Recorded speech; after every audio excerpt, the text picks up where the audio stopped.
এয়া হৈছে breaking news আৰু এটা ছাৰপ্ৰাইজ আছে আপোনালোকলৈ।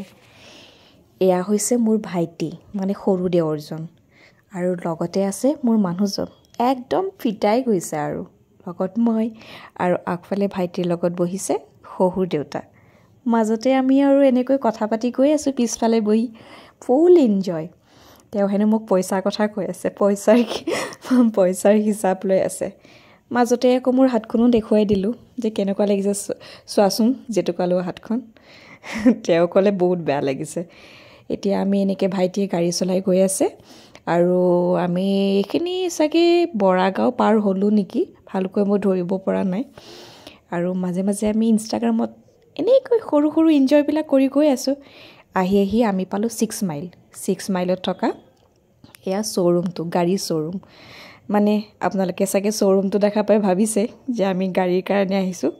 হয়, আপোনালোকে ঠিকেই ভাবিছে, আমি গাড়ীৰ কাৰণে আহিছোঁ। এইখন হৈছে গাড়ী, মোৰ ভাইটিয়ে ল'ব, মানে ভাইটিৰ কাৰণেই আমি গৈছোঁ। অলৰেডি লোৱা হৈ গ'ল। তাৰপিছত আহি আহি আমি ঘৰ পালোঁহি। মা নাছিলে, মানে মোৰ শাহু মা নাছিলে। মোৰ মাৰ লগত শিৱসাগৰ গৈছিলে ৰংঘৰ, কাৰেংঘৰ, তলাতল ঘৰ চাবলৈ। আৰু মা নোহোৱা কাৰণে ময়ে এইখিনি কৰিলোঁ। মা নোহোৱাৰ কাৰণে বেয়াও লাগিছে, যিহেতু দেউতাৰ তলত মায়ে মুৰব্বী মেইন। আৰু তাৰপিছত আমাৰ মাজু ভাইটিও নাছিলে, তাৰ হেনো অফিচ আছে। গতিকে মাৰ যিখিনি কৰণীয় গাড়ীখনক লৈ সেইখিনি ময়ে কৰিলোঁ, মোৰে সৌভাগ্য হ'ল কৰাৰ কাৰণে। তাৰপিছত তেনেকৈ সোণ ৰূপ তামৰ পানী ছটিয়ালোঁ, পানী ছটিয়াই এনেকৈ আহিলোঁ।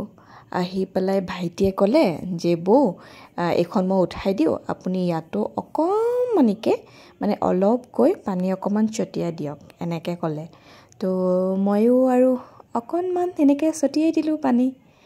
তাৰপিছত পানী ছটিয়াই হোৱাৰ পিছত এই নাইটি পিন্ধি আছে যে বৌজনী ক'লে তোমাৰ হাজবেণ্ডৰ পুৰণা গাড়ীখনকো অকণমান ছটিয়াই দিয়া, এনেকৈ ক'লে। মোৰ মানে হাঁহি উঠি গ'ল, তথাপিও দিলোঁ বাৰু। একো নাই। তাৰপিছত জগটো থৈ পেলাই এতিয়া ধূপ আৰু চাকিৰ কাঁহীখন ধুনীয়াকৈ ল'লোঁ। মা নাই যিহেতু, গতিকে ময়ে সৰুকৈ পূজা এটা কৰিলোঁ। পূজা বুলি ক'ব নোৱাৰি ঠিক, তথাপিও পূজা বুলিয়েই ক'লোঁ। ধূপ আৰু চাকি লৈ এনেকৈ গাড়ীখন চাৰো ছাইড এনেকৈ ঘূৰাই পেলাই আনিলোঁ।